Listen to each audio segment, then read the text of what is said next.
Hello, good evening. This is Brother Benson Media. Today is a Sunday.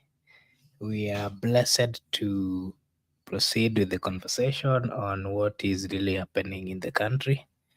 Allow me to take this opportunity to welcome all our viewers, and we are asking them to kindly engage us at the comment section so that we may have a chance to converse. Before we proceed, allow me to take this opportunity to say thank you to Silas Odhiambo at the comment section. Naona Shawa amewasili na wengine naona Linda Kanini pia ako pale, tunashukuru sana. Hawa ni wale wenzetu ambao wanatuhenzi na wanatusupport. We don't take it for granted. Yeah, before we proceed, allow me to take this opportunity to welcome Mr. Barak to say hi, and then we proceed. Hi, our viewers, and good evening. We welcome you to be with us as we start, and we are looking forward to having a fruitful engagement. So I'm saying hi also to Miguda. Asanteni sana. Okay, thank you so much. Miguda, you can also say hi to our viewers. Hello to our esteemed viewers, to my host, my co-panelist Barak, Makobura, and the people who have joined the comment section. Karibuni sana, Brother Benson Media.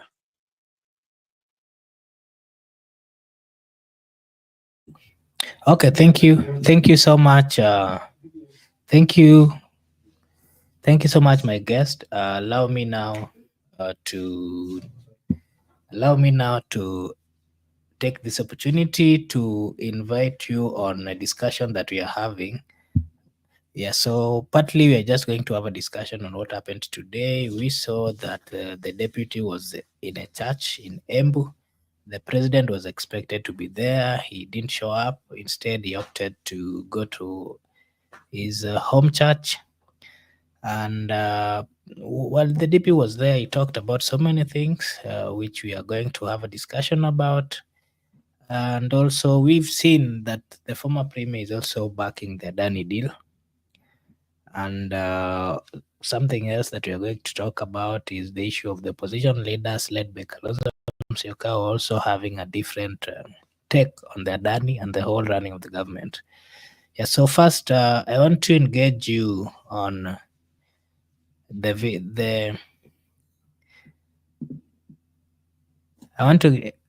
Okay, I can see Senator Kiplimo is also coming in. Senator, karibu sana BBM. Yeah, so I wanted you to just give your opinion on this, the comments of the deputy president while at a church in Embu. He talked about his impeachment. He lashed out at the MPs who impeached him, and also said that he believes and he trusts that the judiciary would give him a good hearing. And he also said that he believes that the judiciary comprises of people who are professionals and that they're going to handle the matter with a lot of fairness. And this is the last week that the deputy president has because the matter is heading to the Senate. Hopefully, if he manages to get out of, if the Senate gives a no to the impeachment, possibly he would maintain as the deputy president. But if the Senate, also impeaches him or confirms the impeachment, then there's a probability his tenure would have ended the same way.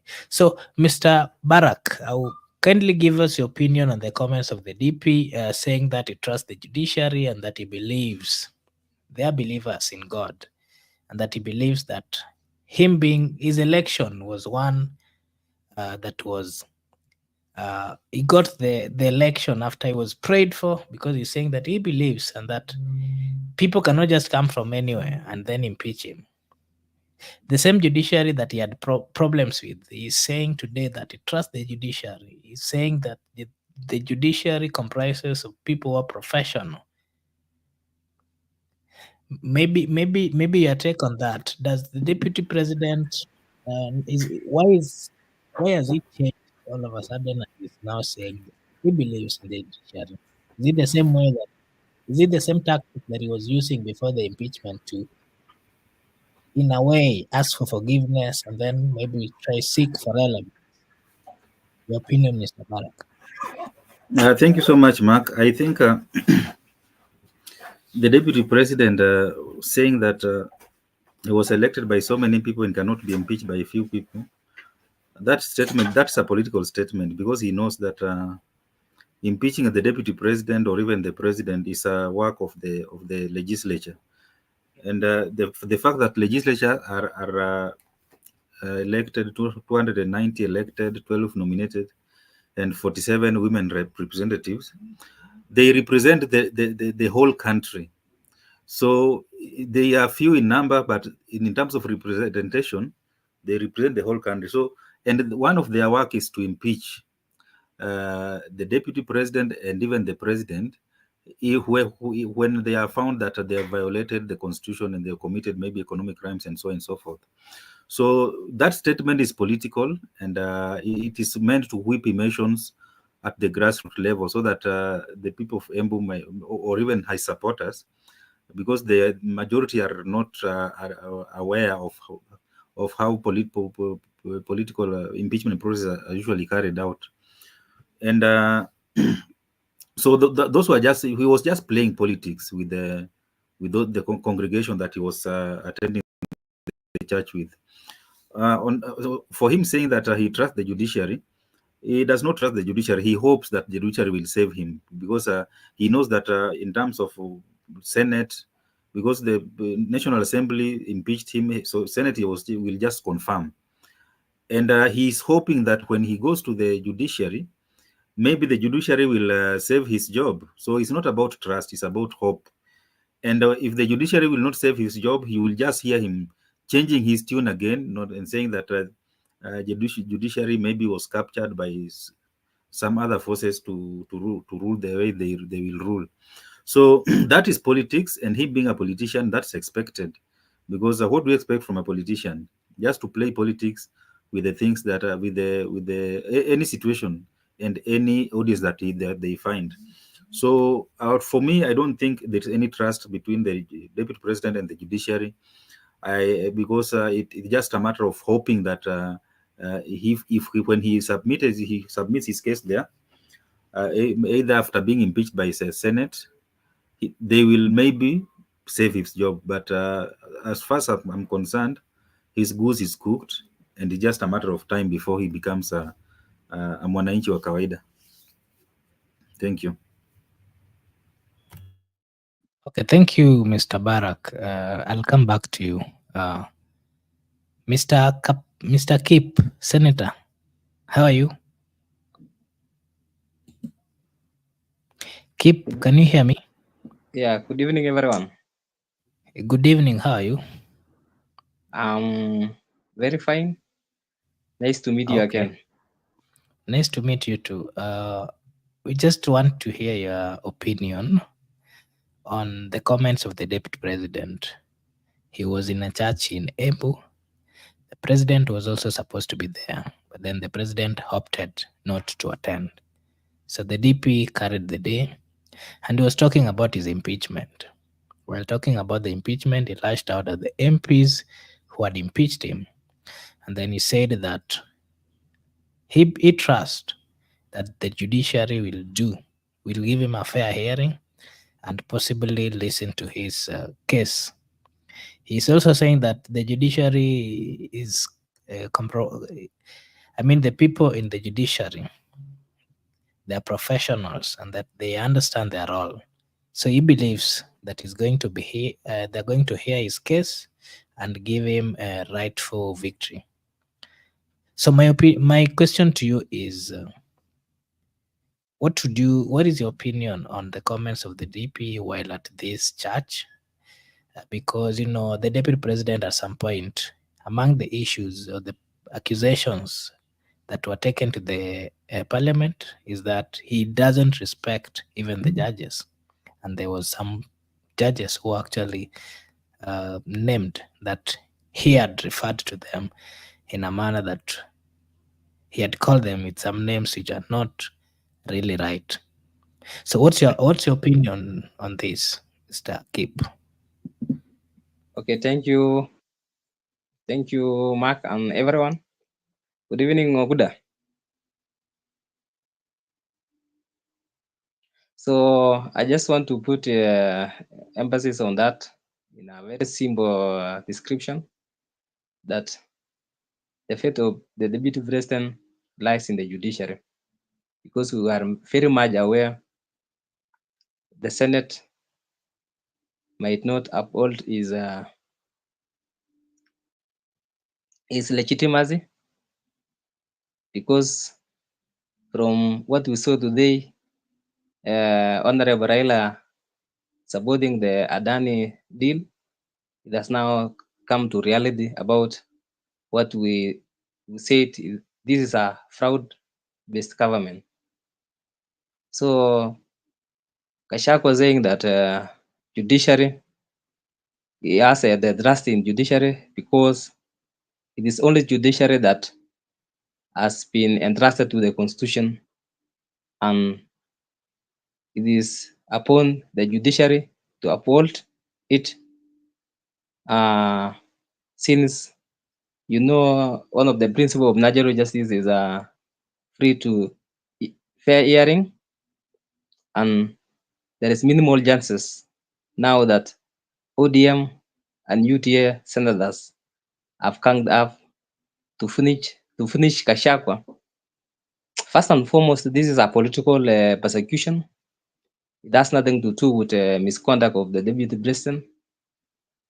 It is pure political, because when you talk about corruption, in this country who is the monster of corruption.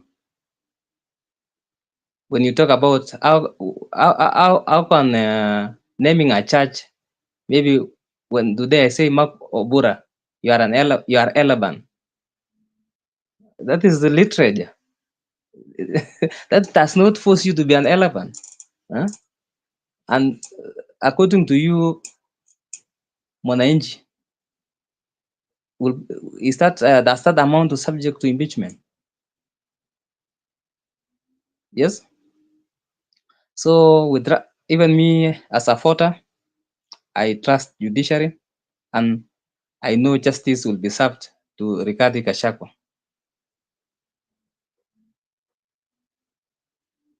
Okay, thank you, Mr. Kip. Miguda, would you kindly give us your opinion on what you think about the comments of the deputy president while in a church in Embu?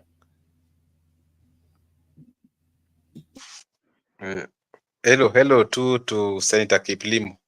You came in late, but of course, receive my greetings from this end.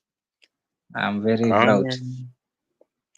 The issue of Rigiji with the people and Rigiji with the court.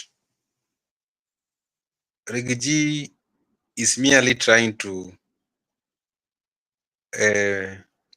make the people look bad. He pretends that people do not understand the law, or people do not understand the process.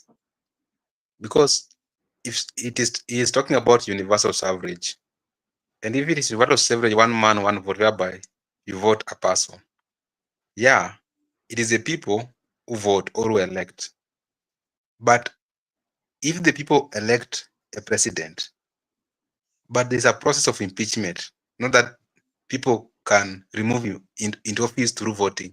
So you want people to remove him through ballot. People can't remove him through ballot. There's a process of removing a deputy president, and it is in the provisions of the law that if you want to impeach a deputy president, you initiate through parliament, then senator will hold that trial.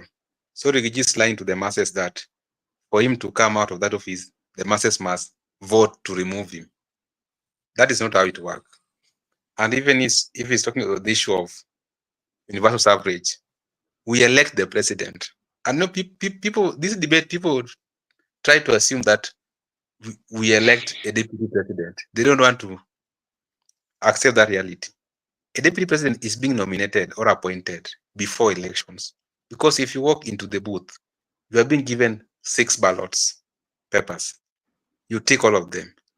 There's no 6.5 ballot, or there's no 6 and 7.5 for deputy governor. It is only for governor and for president. And even for the president is white one, even the box, the white one. So you only vote for a president. You don't vote for a deputy president. The fact that he was nominated in that ticket or appointed doesn't make him a presidential candidate. We have only one presidential candidate. So after that, this provision of how you can impeach him. Impeaching a deputy president doesn't mean that you go to the people or you go to vote in the polling station to remove him. That's how Rigiji is trying to argue his case, that let us go to the polling stations and vote for me, vote me out. That Rigiji is lying to the masses, because yeah, the people have the sovereign power. That sovereignty is with the people. But remember, even that National Assembly or Senator or Senate House, it is those powers which they have been delegated to them by the people. The same judiciary derive both judiciary and the parliament. They derive their power directly from the people, and they exercise it at parliament and at judiciary. So the same power is talking about, because he's saying that he trusts judiciary will give him a fair hearing. But Senate or National Assembly also derive the same power directly from the people, the way judiciary has derived that power from the people. So Rigiji is trying to mislead the masses that for him to be removed in the office, people must go back to the polling station and vote him out. That is not the case. There are clear provisions on how to remove him. And he is also arguing that, why do you want to remove me and I was elected by the people?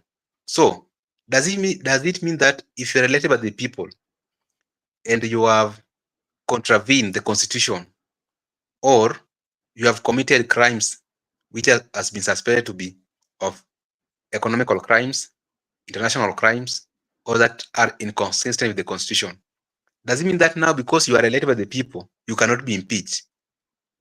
Impeachment was well spelled out that if you commit any crimes or gross violation, you can be impeached. It doesn't mean that if you are elected by the people, so you have that ticket of committing crimes, you can mismanage funds because you are elected by the people.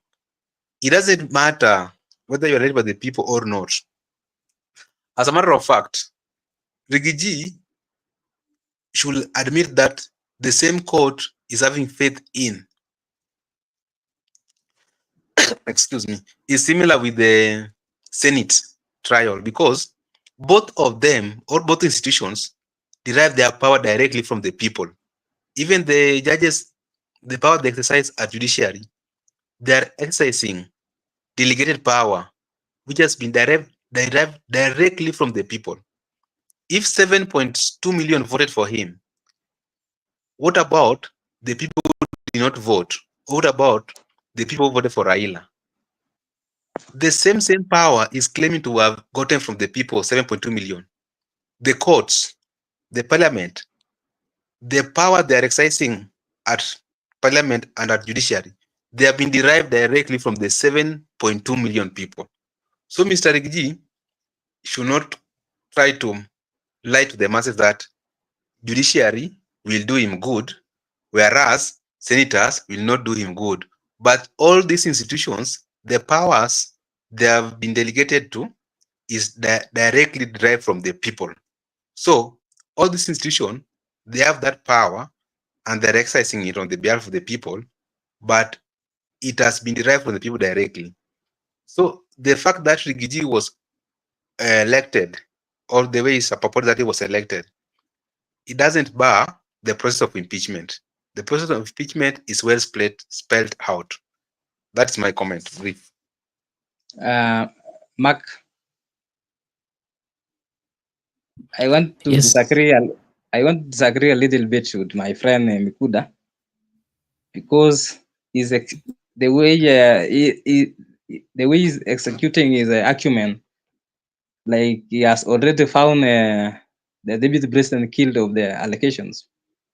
First, the deputy president said, "I cannot be removed by 281 members of parliament against the will of the majority." And as you have seen in the public participations, it is now clear that some members of parliament signed the impeachment against the will of the people who are representing the crown. That is why you have seen they are now hiding in Nairobi. They are found difficulty in going back to their homes, same as the president. Today he cancelled visit to Embu because what he saw the other time in Nakuru is a signal that the crown is not going well for him. So, and that what the deputy president was saying is a true reflection that majority of the people are against this impeachment process, which was initially politically instigated. So to say that deputy president is misleading the people is not true. Actually, Mikuda, the principles of fair hearing, yeah. Okay. Thank you. Thank you, Makubura, Senate. Senator Kip. Makubura, excuse me. We're waiting Yes. to examine Mutuze and also the deputy Mr. Kip, president to defend himself. your network is not very Yes. stable. Maybe let me Migude respond can to respond to that before we continue. Yeah. Maybe Keep, you haven't got me right. I was not saying that Rigiji is guilty.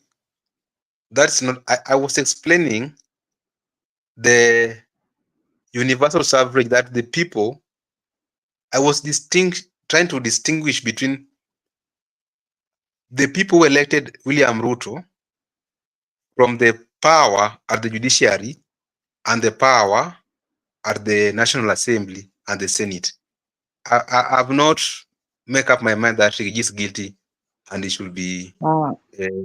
I was just trying to explain how this power is not different. The power from the people and the power at the parliament and the power of the judiciary, that these institutions also, they derive their power from the people. So if it's talking about the people, let's not forget that the same power is talking about, that people power, is the same power which has been delegated in the Senate and it's been delegated to the judiciary. That's what I was not saying that Rigiji should be charged and should be sent home. No, that was not my point. And to that point, I think the judiciary are exercising power given by the constitution, not by the people. Yes.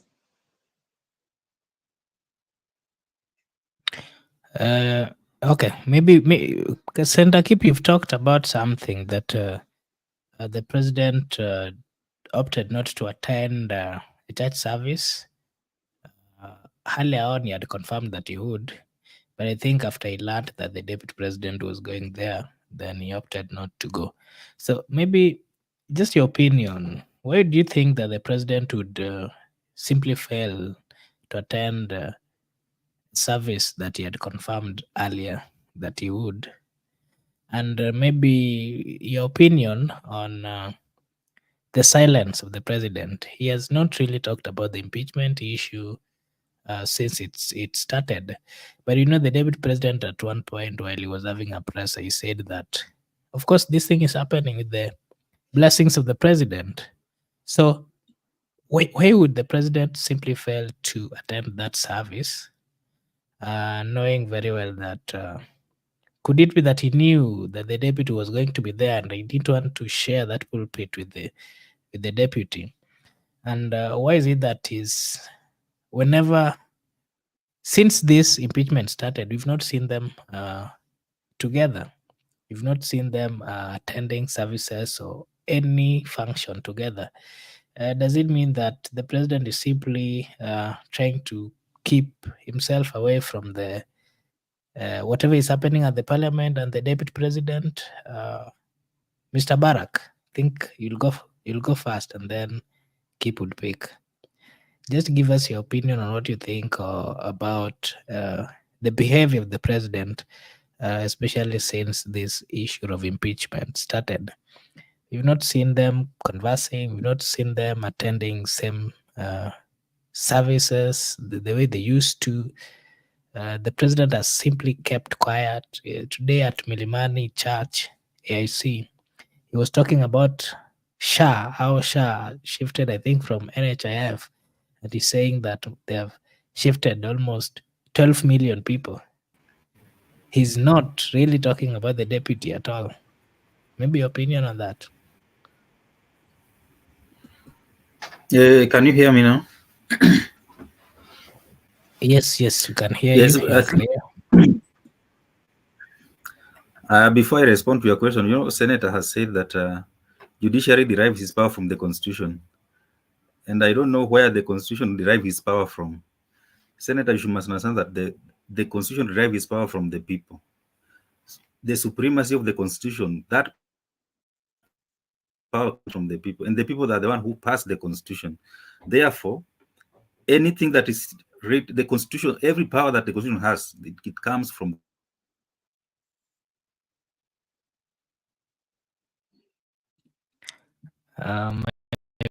Brother Barak, I don't know what's wrong. Your network seems to be unstable. Would you kindly find the a core. way Therefore, to rectify? if you remove the people, Mr. Barak, then can you hear me? the state becomes even an entity now. Barak, Mark, can you hear would you me? mind we lost you for some few seconds. Would you kindly repeat what you were saying? I think he's not having a stable internet. Maybe keep you can go, and then maybe if he's Can if I he has, proceed? yes, you can. Barak, are you So on there? the Barak, can you hear Yes, me? let's keep sweeper. Maybe my network is having is acting up. So let me give it a Okay, few minutes as Senator talks first. Okay, come on. okay, actually it's true. The power is derived from the people, and the people has entrusted all their powers in the constitution so that no one can easily interfere with that. Back to the behavior of the president recently, it's no longer rumor that the president is the sponsor of this impeachment. So it is the right time now for Gachagua to let the snake out of the pack and face the president directly. And to me, I think the president has read the mood of the country from the recent happenings, like the case where Nakuru governor was reading his speech and people echoed. We have seen yesterday at Mukuti Music Festival, the economic advice of the president was echoed also, with the chance that Ruto must go. You saw Tetu MP, one of the MP from Nyandarua, was just last night in one of the club in Nyandarua. That clearly depicts that people are upset, people are disgusted, and it will not be advisable for the president to go and receive embarrassment where he has already know that the language in the crowd doesn't go in hand with this his message. For example, when I think some of the congregants who attended AIC Milimani were like ayat mourners, because the moment President talked about the new health scheme, they were already clapping as if without even further explanation. That means it clearly sends a suspicion that the crowd were there purposely to clap with the president whenever he makes any lie. So, Mr. Kip, Karin Ture is saying, confirming that it could be that the president is afraid of getting to the people because he's not really aware of what the people are thinking, or on how the people are going to receive him. Absolutely. And this it is not only Mount Kenya where the president is facing this challenge. You have seen in South Rift, North Rift. It's only the coast province that are still excited with appointment of the CS Mining as and Joe, and perhaps Luo Nyanza, who are overwhelmingly saying Ruto is good man now because he appointed CS Energy and CS Obiyo Wandai and CS Treasury. Can you remind me his name? John Badi. Yeah, John Badi. Okay. So Thank you. actually, as I'm very much disappointed with this sense of this country, because like it is like we are in a political cult whereby those who are suffering at the bottom of the economy are the one sing praise songs to the oppressors. We must start a very intensive civic education, and as well, I'm happy with the youth, the way they are carrying the happenings, the political developments in the country, and they sound a bit liberated, and they are much aware of what is going on. Because Okay. yeah. Okay. Thank you, Senator Kip. Mr. Barak, I don't know whether you're back. Are you there, Barak? Mr. Miguda? I'm here. I'm hearing. Okay, yeah. So maybe you can proceed. You are giving us your comments on what you think about the president, his silence, and the thinking of the people. The people are wondering why he's no longer being seen with the deputy president. He's no longer going to places where the deputy president is going.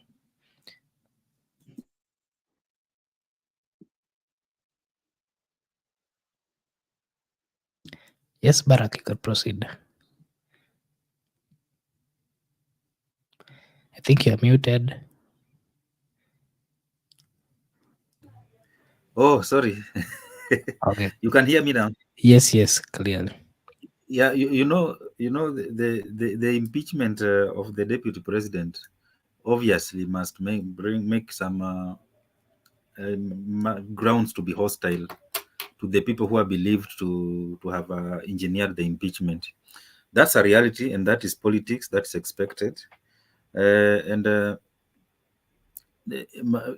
president and his allies are going to have a very difficult time touring Mount Kenya region because Rigathi Gachagua has already radicalized the ground, and they already believed in him. So what is going on right now, they see as a persecution of their son. So that is expected. And I think maybe it was the NIS who advised the president not to go to Embu today, and maybe go to Milimani for the service. On the other hand, I think it is not possible to stop the president to visit any part of this country, because he has the capacity, he has the security, he has everything that it takes to visit any part of the country. So if he wants to visit any part of the country, I think it's not possible to stop him because of the capacity that the president of the republic has, and having the mandate to lead the whole country, and being a symbol of national unity.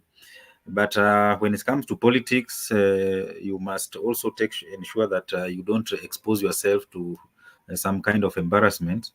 Being the head of state, then the media will focus on the heckling, and if they see the president being heckled in church, it was a religious event, and so if by chance if he goes there and they heckle him, I think it will not go down well with his handlers.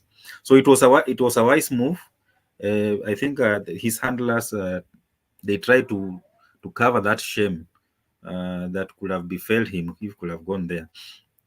You remember when they were starting having problems, when the president jetted back, I don't know where he was coming from. Then he went to Nyeri, and the deputy president did not turn up to that meeting. His seat was there empty to the rest of the session. And I think that the same day Gachagua went to Kirinyaga to attend another event. So they've not been sharing the same platform, for the obvious reason that they are not seeing eye to eye because of this impeachment. So I think it's open secret that they have not been in good terms for a long time now. That's why you cannot see them sharing podium.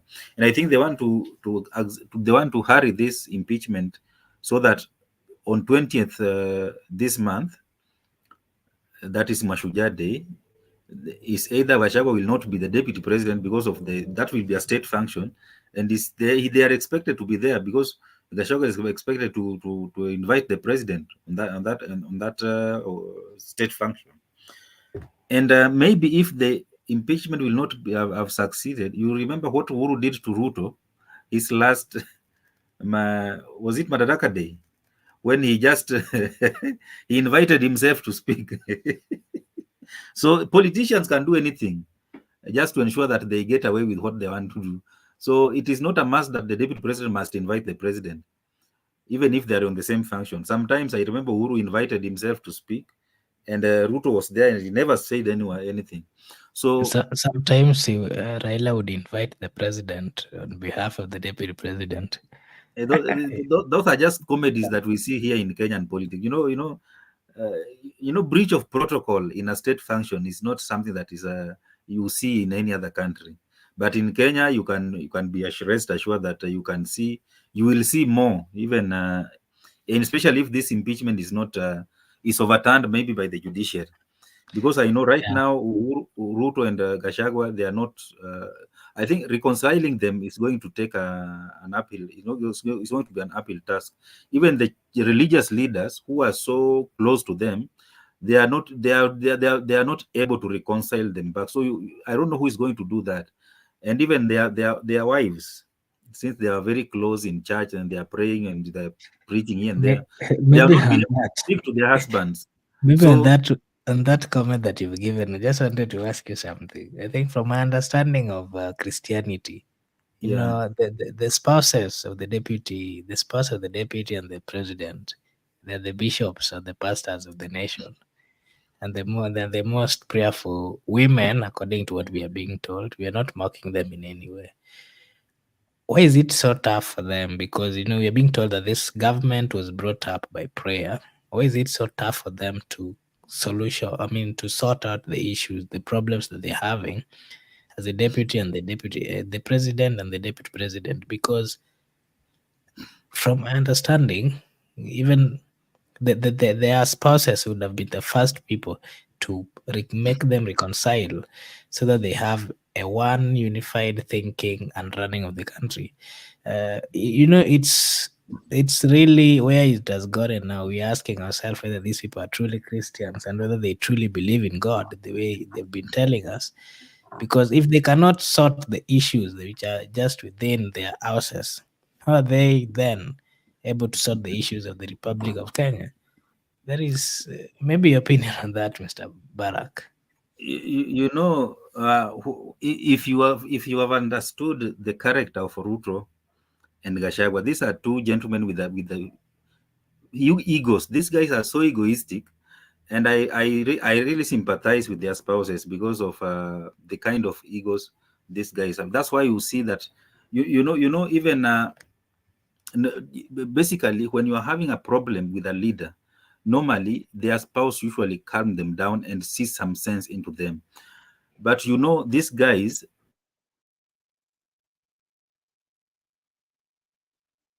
and national prayers, and they are always they are everywhere. They're even inviting the likes of Benhi to lead prayers, and it's a mockery even to the Christian faith, because that is not what the Bible is preaching.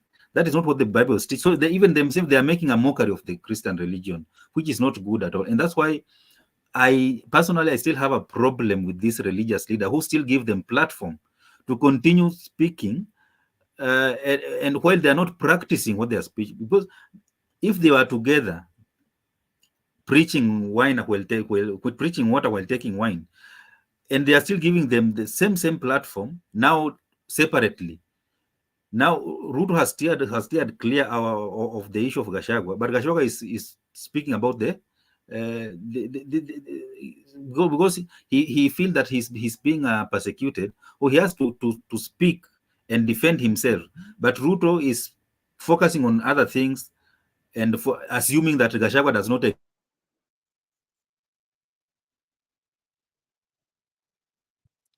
And think as people who confess Christianity, it is a mockery to the Christian religion. And if they even if these bishops and other religious leaders who are very close to them, if they are not able to bring these two gentlemen together and reconcile them, then they should deny them a platform to speak in their congregation. They should tell them, if you are not able to reconcile, then even if you attend church, if you attend a church service in our churches, we are not going to give you a platform to speak until you come together and reconcile. But I know it's not possible, because the issue of offerings and everything. They cannot be bold enough to tell them that, because these guys call the shots when they attend these services. So my opinion is that the character and their conduct right now is bringing a mockery into the Christian faith, which is not good at all. very well. I agree with you, Mr. Barak, because from where I see it and the belief that I have in Christianity, I believed that they should be the best pair, a pair that is united in prayer, pair that is united by strong spouses who are both pastors and intercessors.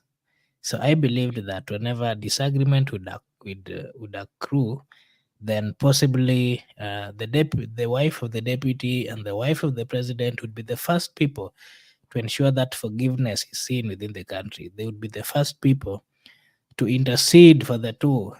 They would be the first people to pray for the grace from God, so that the two, the president and the deputy, would speak in the same language.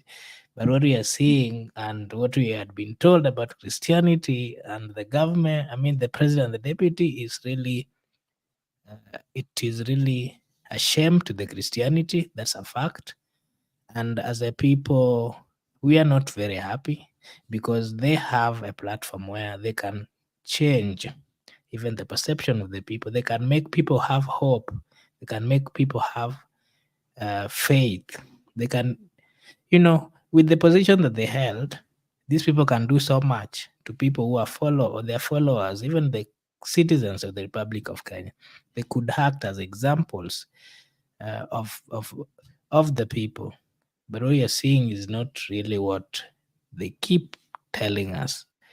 Mr. Miguda, kindly give us your opinion on the conduct of the president and him deciding not to attend a service that he had been invited just because the DP was also attending.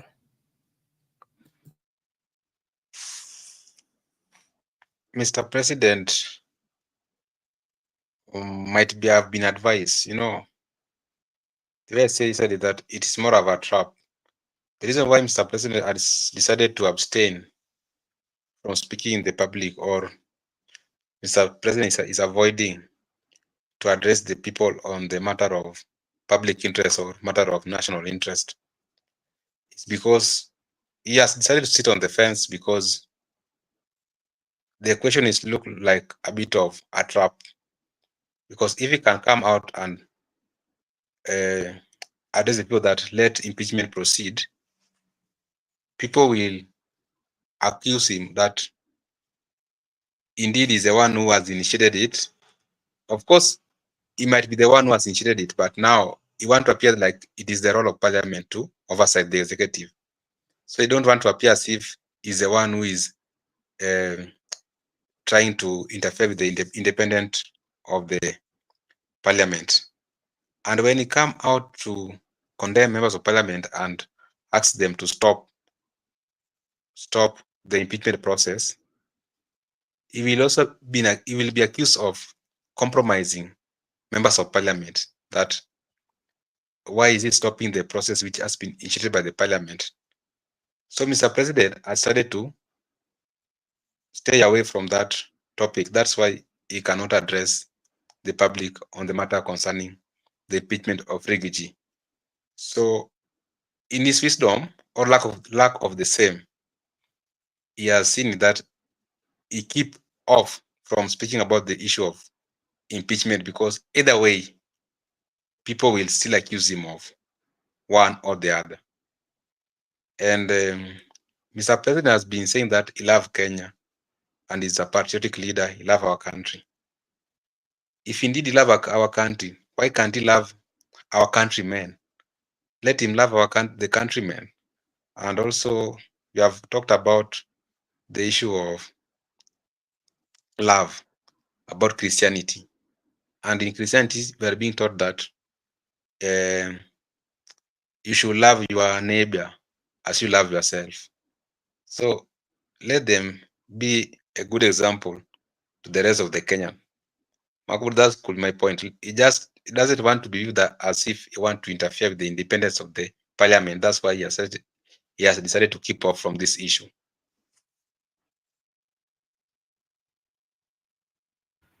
Mark, please allow me to say something before you come in. What Miguda is saying is true, but my interjection is that I think Ruto had a chance to stop this impeachment, this motion even from going to parliament.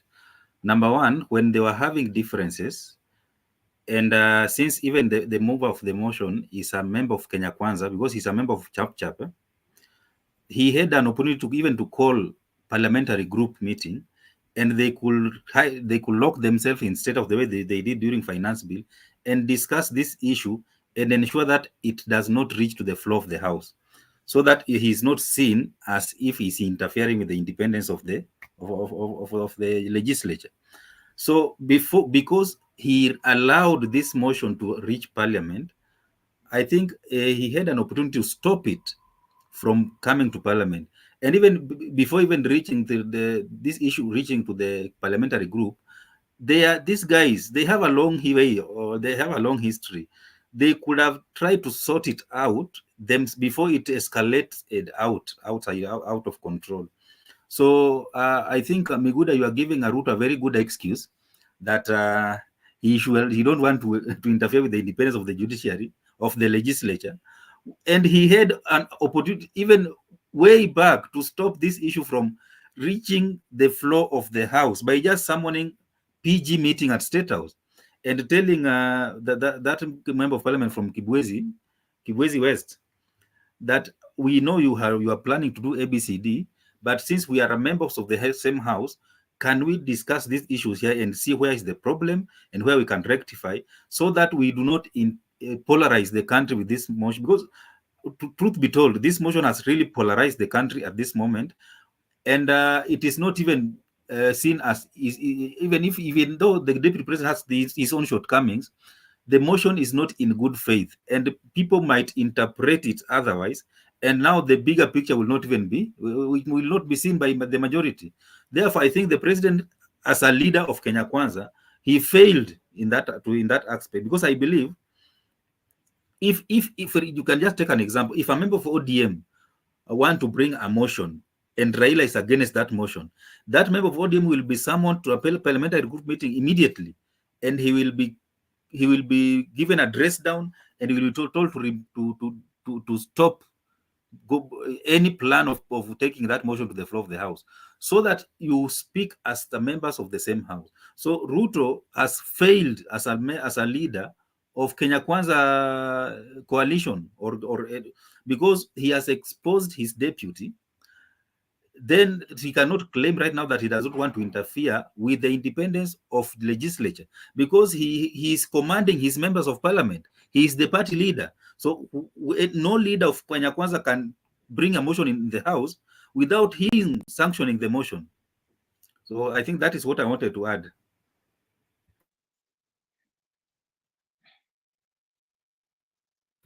You are Yes, muted. Mark.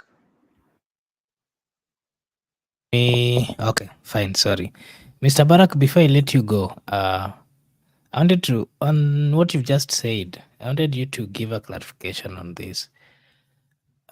If you can keenly remember the comments of the president, William Samoei Ruto, sometimes back, before, when he was still the deputy, he clearly said that I would never let my deputy president go through the same thing that I'm going through today. And again, remember when he was being sworn in, he said the same. He gave so many examples why he would respect the deputy president. And he was asked by Joe Agayo, if you can remember, that should you get into a point where you're having a disagreement with your deputy president, what would you do? And he said very clearly that I would never let even members of parliament or anyone close to me to disrespect my deputy president. But we are seeing the same thing happening, Mr. Barak. And again, we've actually gotten to a point where, truth be told, it is also the deputy also confirmed that even junior members of parliament, junior friends or employees of the government, were even disrespecting the deputy president. Why is it that the president has not maintained what he had clarified and told the people while he was the deputy president? Today is the president, but we're seeing the same thing. We expected a different turn of things, being that he's a religious person, is coming from a religious family. While they were almost getting into government, we are being told that the government was formed by prayers. And even the wife of the deputy president is still telling us that this was formed in the altar, and that you should not expect anyone to just break it. It can only be broken at the altar. Why is it happening this way, Mr. Barak? I'll come Mark, to you, Mr. Kip. I'll come to you kindly. I think this is an issue of credibility. Politicians can say so many things, but when it comes now to acting on what they are saying, it becomes a problem. Ruto promised so many things, leave alone this issue of the deputy president. And I don't know if you've seen anyone, even one, that he has really acted upon. And people should start holding these national leaders to account based on what they are saying. Because Ruto promised that he will not allow his deputy to be disrespected, but we have seen that he has even the level of disrespect to Gachagua is even far much worse than what Ruto was. People were close to Ruto did to Ruto, because not even one Uhuru personally as disrespected Ruto as this deputy. But we've seen this, that even in the barely 2 years in the office, even bloggers, even presidential, this guy is called who? This guy is called personal aid or who? This guy who usually donate buses every weekend. Eh? Farouk Kibet. Farouk, We are being told he's the personal personal assistant aid. of the president. Yeah. You know, when you listen to such people talk, and you wonder, even when we are voting, did you even know that? That's really funny. Like Yeah? a personal assistant of the president Yeah. lecturing a whole deputy He president speaks he as if speaks like he's the deputy. he Seriously? speaks like he's a co-president, you know. And when he goes to Wasingishu to donate a bus to a school, and you listen to the speech, his speech, even lecturing members, safe CSS and member, you wonder. And you know, we must hold the president because people elected the president. Migude explained here very well that when people went to the polls, they elected President William Ruto to lead the country, and it's like he's surrendering that authority, that role, to individuals that were not even on the ballot. And even his deputy that they went to the ballot with has now been pushed to the periphery, and now other people have just taken control of the government. And it's like the president is not even sure what is happening. You heard him today praising, it's called Shah or Chief, and people are on media every day crying. There is no medical services for them. They have to pay. They don't have money to pay. The NHIF card is not being accepted right now, even in public hospitals, leave alone private hospitals. And the rollout was started on 1st October. Today we are on 13th of October, and the thing is not working. Kenyans are suffering, and the president is praising. Surely, it means that there's a lot of disconnect between the president and the reality on the ground. That is why I quote that. Now that brings my point. We need to hold the president to account on all the things that he promised, including not allowing his deputy to be disrespected. He has not acted upon any. Therefore, the issue of credibility. Are his words credible? Can we believe in him? Can we believe what he's saying? The answer is out there. Thank you. Okay, thank you, Mr. Barak. Senator Kip, before you come in, allow me to welcome all our viewers, all those who are engaging us at the comment section. We really appreciate. And this is Brother Benson Media. Here we say your opinion counts. If you're new to this channel, kindly like and subscribe to the channel, and we will really, really appreciate. If you want to be part of the panelists, we always share the link. You can simply click on the link and it will direct you to the studio. Once again, if you're new, kindly like and subscribe to Brother Benson Media. Hapa tunasema maoni yako. Mr. Kip, I think you should simply translate that. I'll find a good translation of that. Here we say your opinion counts. Keep kindly give us your opinion on what really the president is doing and why he keeps on ignoring the deputy president. Okay, first of all, I want to emphasize on issue of religion and politics. You are asking like the spouses of the both president and the deputy are religious leaders, and if you read the principles of governance from the ancient Greece, Plato specifically says that politics has no morals. And you know this is a politically motivated issue. So you will not use religion to solve this. And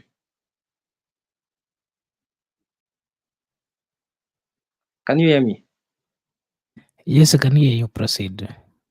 And it is now clear that the impeachment process was issue about numbers, because you saw the way ODM MPs voted overwhelmingly without any member objecting maybe what Raila had given direction.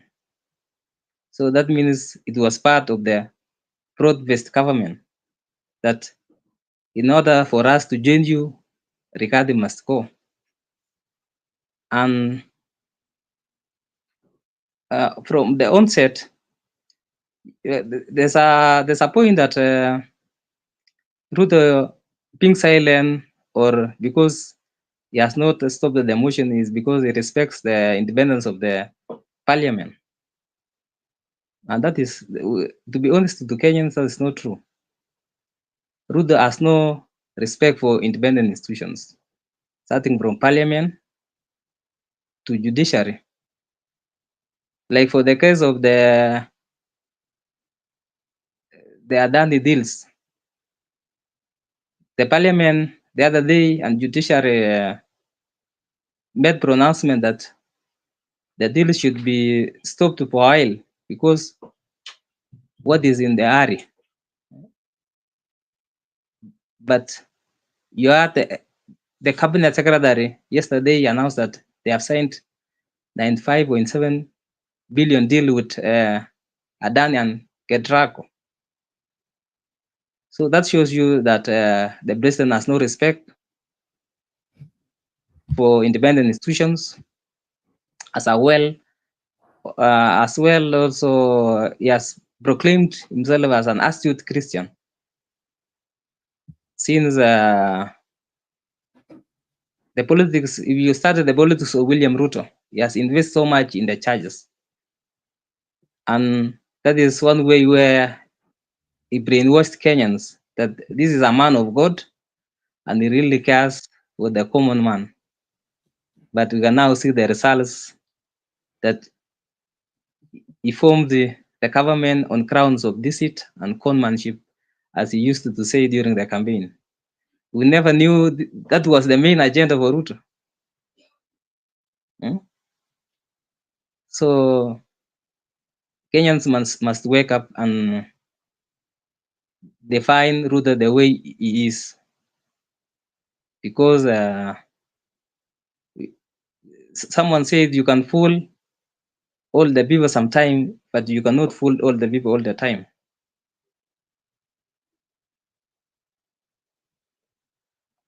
Okay, thank you, Senator Keep. The comment section, you can see my brother Eric Ayaga is very active. I wish he would have joined the panel as well. Yeah, so I think the next thing that I wanted to hear from you. Before I continue, allow me to acknowledge the presence of Captain Keep. Captain Keep is in the house. Captain Keep, I'll give you time. You'll just utangoja kidogo tu, I'll give you time. You've talked about the Adani deal. This company Adani has brought so many questions, and it is in the tongues of so many Kenyans. You know, if you talk about the airports, we are hearing about the Adani. When you talk about electricity, we are hearing about Adani. And so Raila gave his opinion about the Adani deal, and he told us that he was saying that Adani is a good company, and that at some point, while they were still in the coalition government with Kibaki, at some point they had started, a collaboration with Adani. They had the same mind of letting the Adani control the airports and to build modern airport. But according to his statement, he's saying that since I think they never came back to power, that was not really actualized. So in short, Raila is backing and is giving a nod to Adani. He's saying that the country is in dire need of improvement of infrastructure. When you come to roads, when you come to airports, when you come to electricity and so forth. The other day we saw Adani is already signing a contract with the energy docket. But again, the opposition leaders led by Kalonzo Musyoka, they're also having a different opinion. They're saying that they're going to take this matter to the court, just the same way the court had stopped any conversation or negotiation with Adani. the Kalonzo team, they're saying that they're going to continue with this matter, and they're taking it to the courts.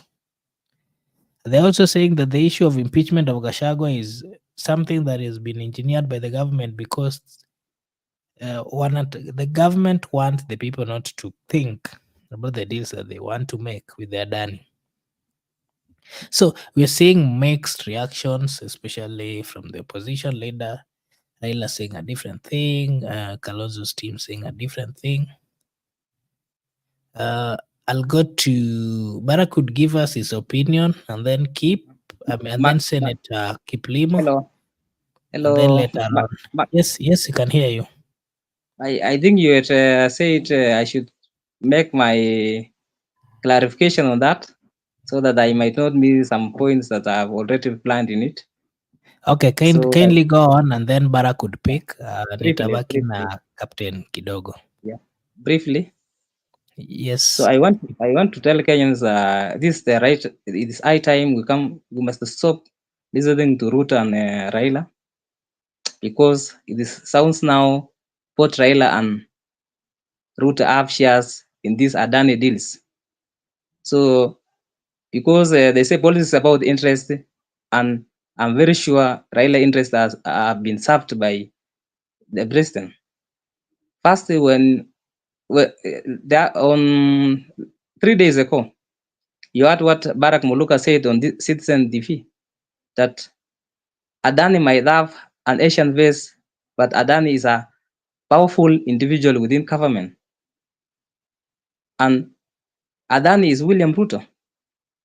It is no longer guesswork, because we have heard that even the first lady normally make calls to some individuals within Kenya to secure tenders. So when you hear a tender has been signed for 8 billion, 95 billion,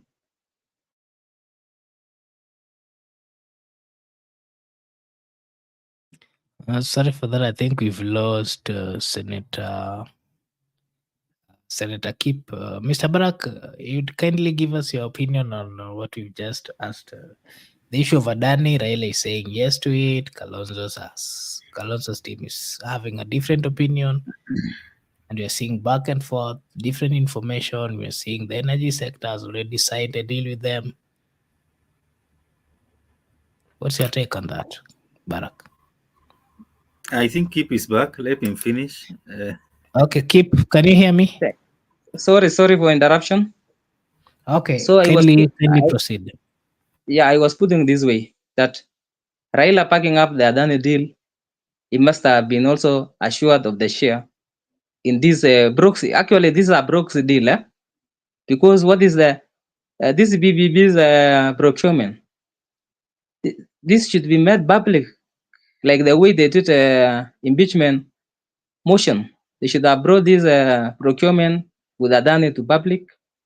Also, we know how many bidders who were there and under which circumstances Adani won the tenders. But because it is a proxy, Adani is just a name. It is a scapegoat. But Kenyans must know this Adani is William Ruto, and we must come out to condemn this guy, because there's some rumors also that the Ruto has bought six Boeing worth 84 million. So wanasema fununu ni karibu na ukweli. Wanasema fununu ni karibu na ukweli. Just the same way you've put it, ni fununu. We can't really verify that as a channel. And you remember there was fununu also that the Gachagua was going to be impeached. But we let the president convene a meeting, and it was seated for some time. But it later come to pass.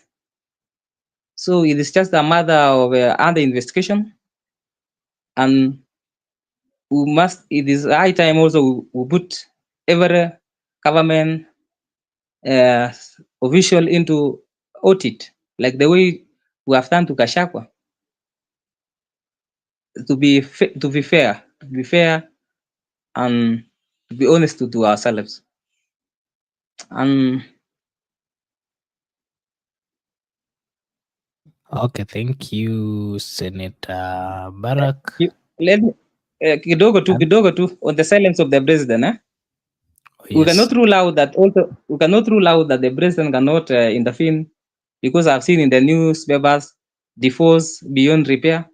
But you might not even we can wake up to surprise that the president has intervened, because what happens if judiciary reinstates Gachagua? The country will sink into political chaos, like the case of South Sudan, because even the military and the police are not happy with the way Ruto is running the country, and that is it is something open in the public. Okay, Senator, those are That your is, words. Have you finished submitting? yeah. Finished. Okay, thank you, Mr. Barak. Kindly come in. Thank you so much. My contribution on this, I think, I don't know if you are looking at countries that are in our region and their growth in terms of infrastructure, in terms of I don't know if you saw what the kind of stadium that was unveiled in Rwanda. You know that Kenya is the only country in East Africa that does not even have a stadium that is accepted by FIFA standards. Even we leave FIFA alone, even CAF standards. That we are going to play our home matches in Uganda, in Malawi. You know, if we are not careful, in the next few years, we will be relegated to even to standards that does not belong to to us as a nation. If John Pombe Magufuli could have been the president of Tanzania up to the end of his second term, I think Kenya could have not competed with Tanzania again. Because right now, when we are boasting with the SGR here, Tanzania are ahead of us when it comes to infrastructure. Rwanda is ahead of us when it comes to modern airport, modern stadium. Ethiopia, the same. The only country that at least we are competing with right now is Uganda, that at least they are trying to catch up with us. So my point is, two things that are affecting us. Number one is greed. That any project that is happening in our country, people must steal from that project. That is our main undoing.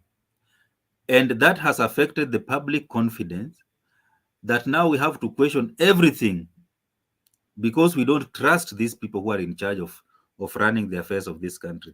And that is going to affect us for a long time. Because even if something is introduced in good faith, because there is no trust between the public and the people running the affairs of the country, people will not see that good thing that is in there because of the trust deficit that we have. And that is going to be our main undoing. To be honest, the kind of I believe Kenya right now should be having, number one, a BRT system, electric train, and modern airports and stadium. Right, that should be irreducible minimum for Kenya, because for us to claim that we are the giants of East African community, or we are the hub of ICT in Africa, and if someone comes and sees the chaos in our transport system, if someone goes to the airport and see how the roofs are leaking, and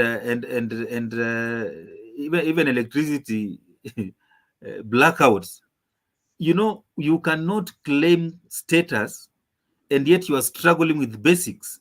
It is not possible.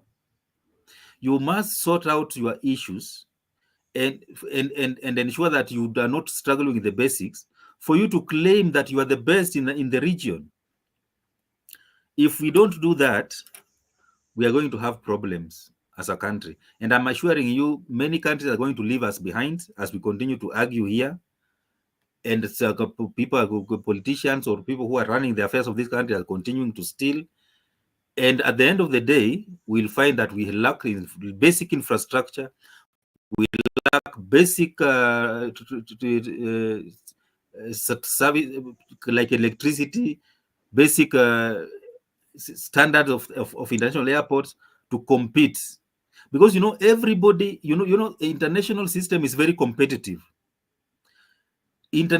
Everybody wants to showcase that they're the best. They want to prove to the world that they're the best. And if Rwanda is doing the same, Tanzania is doing the same, Ethiopia is doing the same, and we are here, we are stuck, what will happen in the next 10 years? Even this regional headquarters that we have in this country, even this regional head offices of this big airline companies will be relocated to other countries, because nobody wants to invest where there is no competition. I don't know if you remember how Kenyans struggled to secure the direct flight from Nairobi from Kenya to US. I don't know if you remember. Even Kibaki tried. I remember even when Chirao Ali Mokwere was the Minister for Transport, he even traveled to the US to board the inaugural flight from, it was supposed to be Delta Airline, from New York to Nairobi. And while in the US, the US government declined to authorize that flight. And it was embarrassing to the Kenyan government because Kamakwere had to fly back to Kenya. Uhuru tried, and until under Uhuru government, Kenya was granted that status. And I don't know if you know what it means to have a direct flight from Nairobi, JKIA, to New York City, direct flight, non-stop. So these gains that we have achieved in the past, it might reach a point that we will start losing them because we do not have the basic infrastructure. So my point is, Adani deal might be good for the country, but the people who are in charge of negotiating or running the thing are the ones who are having the problems. The way the deal is being handled is suspicious. The way the politicians are actively involved in this deal is suspicious. So even the benefit that is there for the country might not be felt because of how it's being handled. But the fact is, we need to upgrade our airport, JKIA. That is not negotiable. We need to upgrade our airport. We need to upgrade our transport system, especially in the capital city. If we do not upgrade, if we continue having chaos in our public transport, I'm telling you, we're going to lose a lot. In terms of energy, if you understand the story behind the Adani and energy, it has not started with this government. It started with the previous government.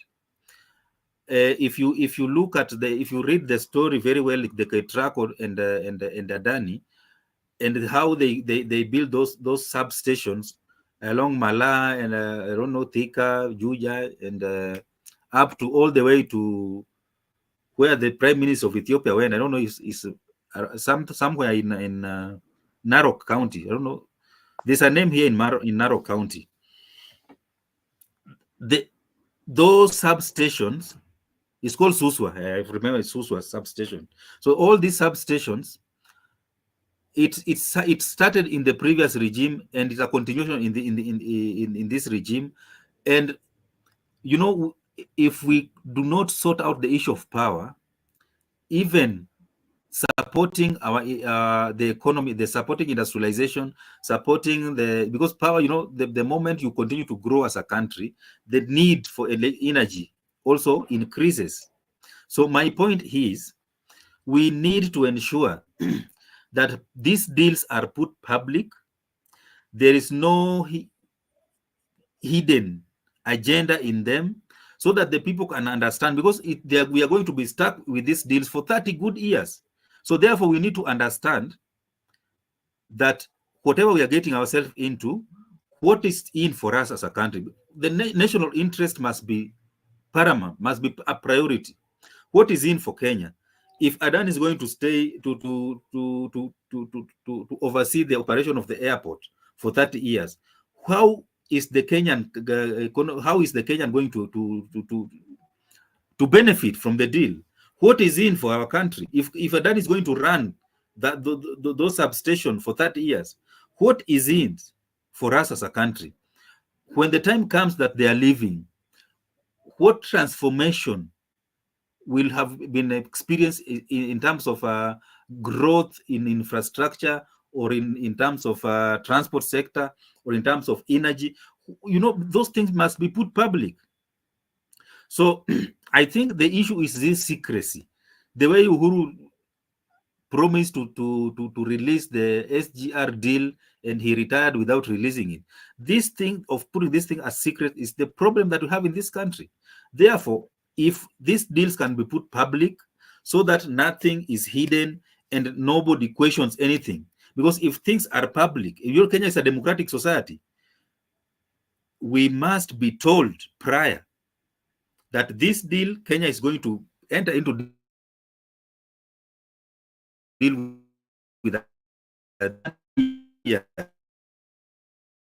and the initiative. What is it for them? Because they cannot be coming here to invest and live without making profit. So that we are sure that we are benefiting as a country. They are also having their own share of the profit because of that kind of supporting our infrastructure, so that we can also grow as a country. Because this politics is not going to help us to grow. Our peers in the region are going to leave us behind, and we are going to be left lagging behind in terms of infrastructure. And before you know it, Kenya will lose its position as the giant, or as the senior most in terms of economy in this region. And it's going to be so unfortunate. That is my comment. Okay, thank you so much, Mr. Barak. Allow me now to engage Kip tupe tu maoni yake. Mr. Captain Kip, are you there? Yeah, Nico. Okay, welcome to BBM. Just first, I want you to just generalize and give us your opinion on what you've discussed. I would simply give you the whole question once, and then you give us your opinion, and then Barak would give us his last remarks as we close. First, we've talked about today's masses. The deputy president was in a church in Embu. The president was supposed to visit that church, attend that service, but he didn't show up. The deputy was there alone, together with his close allies, and he spoke about judiciary. He said that he trusts the judiciary, and that if this case got to the judiciary, he believes that he's going to get a fair hearing. While the president was at Milimani AIC, just not so far from Karen, the president was not talking about what has befell the DP. He only talked about the progress that is made as a president and the positives that he's seeing in the SHA since the SHA was implemented. Again, I would also want you to give your opinion on the opposition leaders. One, led by Raila Amolo Odinga, is saying that Adani is a good company and should be given a chance to run the airport and some key infrastructures in the country. While on the other hand, Kalonzo and his team are saying that Adani should not be given a chance because they are not, it's a company that is not genuine. So if you could just give us a general comment on that, and then we'd close.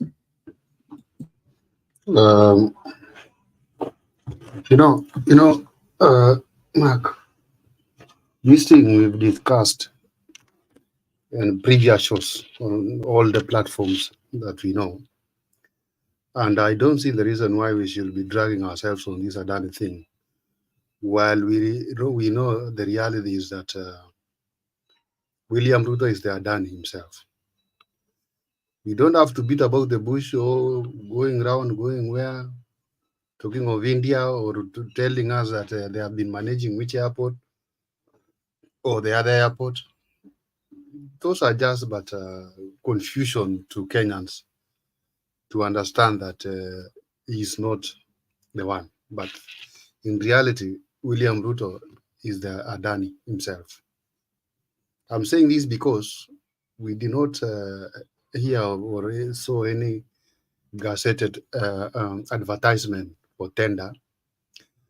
And again, I don't understand what exactly these Adanis are going to do at the airport. Are they coming to manage the airport or are they coming to renovate the airport? Or are they coming to expand the airport? Because I see whenever They're we are coming on to do the management and everything that involves the airport. okay, like expanding the airport, is that their work? Yeah, collecting revenue, Collecting using the revenue, revenue. Yeah. fixing this airport Kunyesha. Yes. Yeah, I don't know why it was supposed to be Adani and not any other Kenyan contractor to do so. Because I believe even new people, when you take even Thika Road or Mombasa Road right now, when it is raining, you can see a pool of water all the way from airport straight to Nyayo Stadium there at the road that was built the other day, ile ya ghorofa ya juu huko, maji inateremka kwa sababu the contractor who was given that job is not a Kenyan. He doesn't know or he doesn't understand the topography of the land, how the movement of water in Kenya is. This person is just coming to construct the road. The Kenyans are just seeing some things being erected there to take those pillars for the road, and they are happy that Kenya sai Nairobi iko juu kabisa, gonbaga na ghorofa, barabara ya ghorofa. But when it rains, you will understand. Even Thika Road, and until now, Thika Road, even some water, when it rains, it cannot move out. As you can see, Apple also they had to come again and do another mapping, and you saw how it was changed from GSU, the main entrance there. They make a U-turn on top, and the other vehicles are down. And again, after that, when you go the other side of opposite the gate of GSU, there is some place that is not even completed, and it's becoming very hard for the contractor. Or now you can do the mapping of it because aingiani. That is the reason why I'm saying, why are we not giving our people this contract? Is it that we don't have qualified personnel in Kenya that they can do that job? It is because our people, they cannot give 10%. Because you are given a contract, 10% for what? Right now, the reason why Baba is supporting this Adani thing and Kaloso Musyoka is on the opposition side of it is because Kaloso Musyoka he cannot access the government for him to get his own share. And I know someday, I pray for Kalonzo to get access to the president so that he can get his own share. Because not all monkeys are the same. Some might change and they'll tell us the truth. Like we say, walevi wote sio sawa. Kuna mwingine atasema ukweli ikifika wakati fulani. So I want Kalonzo Musyoka to join the government and get his own 10% share. But I know in future he will tell us. Na hiyo future hata inaweza kuwa 2027. Atasema iliendaje. Some people like Moses Kuria, I know maybe they have been given their own. That is why they are keeping quiet. But those are the people. Wakipata whiskey kidogo, the truth comes. But now we are not We are not seeing him in anywhere in the platforms talking about Adani or posing about Adani. No, he's just there enjoying it. So let's not go outside the country and we say Adani is from which country, which country. Adani is just from Sugoi here, Eldoret. For the I had the senator keep saying he bought six Boeing 80 million, which I like him because he say it can be rumors. I agree with him that it can be rumors because one Boeing even it goes to over $300 million to buy one Boeing. So when he talk of 84, I think that one is just like that one for Wilson Airport there. We take those ones to be rumors. We don't have any substantive evidence on how he has acquired those Boeing.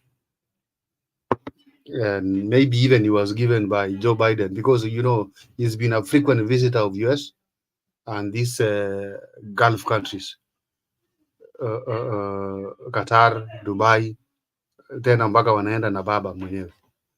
Baba is the greatest supplier of oil from those countries and gas. That is why now he has come in and no baba anakula vizuri, hakuna kelele. Lakini uzuri ya baba, yeye ni ule mtu analala hivi kama amefunga macho moja, ile ingine inaangalia na masikio tena moja haijasima, hiyo ingine inasikiza. One day, one time, this thing will come out.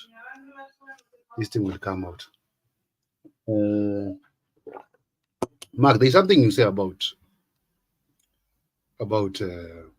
this thing of Meru Church. Oh, That yes. the president was supposed to The go there. president was supposed to go there, but he didn't show up. I think it's only the deputy who showed up, and the people are asking themselves why the president did not show up. Instead of the president going there, he went to Milimani IC, that is not so far from the State House. Okay. So, I heard yesterday night, that it has been cancelled. He will not go to church in Meru. And it has now come clear that he has not gone. The cancellation for yesterday now is valid. was confirmed, yeah. It's confirmed, yes. I think it can be very hard for president and this deputy to be on the same table. And I saw something on social media that the president says, I was not aware that my deputy was going to be impeached. I could have stopped that. Still, it's not late for him to stop if he's a man of a goodwill. But because he's the greatest planner of this thing, there is no way he can tell us that he could have stopped that. The thing has not taken the next step. We are still in the first step of the parliament. Now it has to go to Senate. The Senate, you see, there is war there. There is no any agreement again. Senate, and again, the deputy president himself even can take this thing to court. And for me, the way he has said, I think he can win. He can win. As long as he will tell the court what he has been saying in the media, for me, I can see he will win. He will win. Even though I know he's not the one to speak in court through his lawyers, he can win this case. So for Raila Odinga, the opposition leader is now in government, and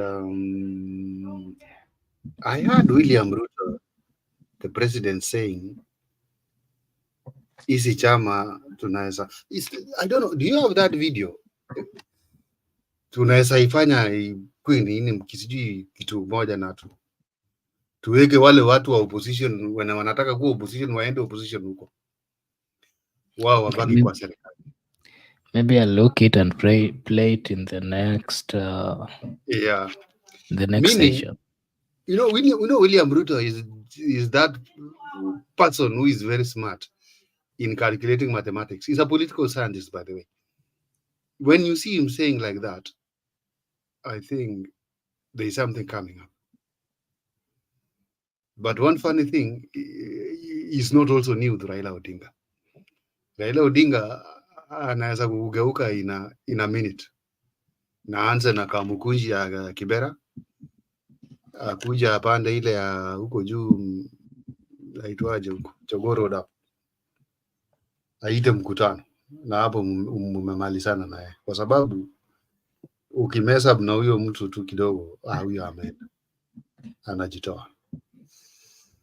So I don't know how this coalition will be between Ruto and Raila Odinga 2027. Who will be the president? Who will be the deputy? I don't know. Because now you foresee a situation whereby if the thing between William Ruto and his deputy will not succeed, that they'll cool down the issues, then I foresee the deputy president going with Kalonzo Musyoka and the other leaders of Ukambani, and which numbers anyway. I don't think numbers will work again. And you know, the deputy president also, Murima is divided. It is not fully on the deputy president. In fact, they are counted. Some of these ones who dealt with, who said I dealt with Uhuru Kenyatta when he was a president, and for you are not even next to the president, I can deal with you. They are the ones supporting the president now. So itakuwa telesi sana kwa Rigiji na Kalonzo Musyoka, itakuwa telesi zaidi, kwa sababu ukiangalia mtu kama Eugene haezi tema Raila, atafuata penye Raila atasema. Western part of it yote anyway itakuwa ni Ruto, Raila, yote akina Mudavadi na kina Wetangula. Na unajua hawa wakishiba wananga maneno. Hata saa hizi unasikia hawaongei, wao wanashiba, wanakula mzuri. Wenye wanalalamika wanajulikana tu hapo. Okay. Yeah. Okay, thank you, Captain Keep. At least you've shown up, and that is so nice. We really appreciate. And for everyone in the comment section, we really appreciate. All those who have been engaging us, we really appreciate. Here at Brother Benson Media, we are saying thank you so much. And again, if you're new here, kindly like and subscribe to the channel. Here we say your opinion counts. Mr. Kip, maybe your last comment or anything you want to share with the people of Kenya before we close? I don't know. I don't think I have any other thing. What next now? After the other day, Sifuna refusing to second the motion. What is coming from Tuesday? We're actually waiting. You know, this week is the week that now the whole thing lies at the Senate. They're supposed now to look into the whole thing and give us final say. So I think this week the Senate would be looking into that issue because if you can remember, the Speaker had pronounced himself that they should not leave, that the matter at hand is a serious one that needs their presence in the House. So I think this is the last week for the Deputy President as well, because if the Senate approves the impeachment, then probably he'll no longer be the Deputy President, maybe if the court restains him. But this is the week that we'll get to know whether Gachagua would remain the Deputy President of the Republic of Kenya or not. And did Raila Odinga call a press conference today somewhere in Mombasa? Somebody was telling me he has opposed that the impeachment of Gachagua is not the way to go. Yeah, they had so much to say on the side, but you know, politics is politics. Until you see those members in the House saying no, that is when you'll get to know the stand of a particular party. But you see, we see now for Baba is giving the members of ODM sleepless nights, and these members, they are now in dilemma, because when you see how Sifuna was was opposing that he cannot second the motion, it is something that it's like even ODM themselves, they are in a lazy mood. The things are not working well.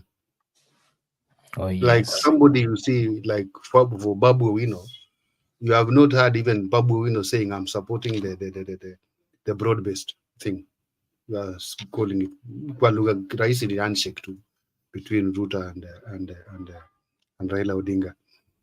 Most of those ODM MPs that we normally see They, them they making noise have there, a divided opinion, a divided thinking. yeah, I think maybe now their WhatsApp groups now are full of problems. They are fighting on groups, because if you see them now, they are not talking. I at least Babu Owino should tell us that is Baba always right here, because he's been saying Baba is always right. So is he right as we speak that now they are in broad-based government? This seems to be a different one for them because from the comments of Babu, he's been giving a different opinion, saying that he does not support anything that the position that is the ODM party joining the government. He's really opposing that, and he has his reasons, of which he has given some of them, saying that the government has not respected the people. The government has a group of people who are not really, that the government has a group of people who are not really supportive of the people, and that the people in the government, most of them are looting with, but the president is not doing anything. He has also given a strong stand on the issue of injustices which were seen by the young people, those who went for strike. Most of them were killed. Babu has an opinion that those people must be compensated, they have to be recognized. He also has an opinion that the young people must be understood and all their cries must be answered.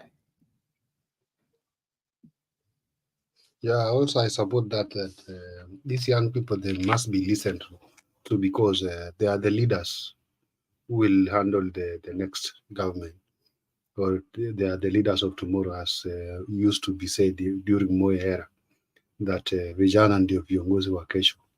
So now, if if these vijana, they are the leaders of tomorrow, when you continue looting like that, these vijana will lead this government with what? If you want to leave the country bankrupt for them, because they are well informed, they have knowledge, they know what's happening, they can even do their own audit as per how things are done between the previous financial year and this financial year. We have those knowledge, we can do that. But now it's that you come out like this, 1 or 2 weeks, you are nowhere to be seen. Only that you'll be found umewekwa kwa gunia mahali, kichwa iko sijui Yala River, miguu ingine iko Mombasa. So sometimes our government can just do the right thing and stop these things you are doing to our people. It is not by accident that the people are in Kenya, but they found themselves there. It is not by accident that our people are so much well informed.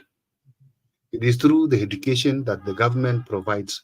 The 844 system, because I know most of the agencies are for 844. Then these other education system that is coming, they are still young, they are still in school, which I can confirm. They will be the worst even than agencies, because they have known everything, and they say we know our rights. So the government, please look for the problems, or how you can fix the problems of our people. Otherwise, Mark, I don't have any other thing. Or people in the comment section, I see you there. Now, Eric, again, yeah, I think Eric and Benson is there. I know he's listening to some of us outside the platform. Even though I join you people 1 hour when you have run the show, but no problem. We are together as one. Yeah, we Have a really good- appreciate. Thank you so much. Thank you so much, Captain Kip. To our viewers, we're also grateful. Thank you so much for being with us, especially those who have been engaging us at the comment section. We really appreciate. Just want to remind you that if you're new here, this is Brother Benson Media. Kindly like and subscribe to the channel, and we will really appreciate. Here we say your opinion counts. Until tomorrow, allow me to take this opportunity to wish you a blessed night, a blessed morning, a blessed afternoon, a blessed evening. Thank you so much, and bye bye.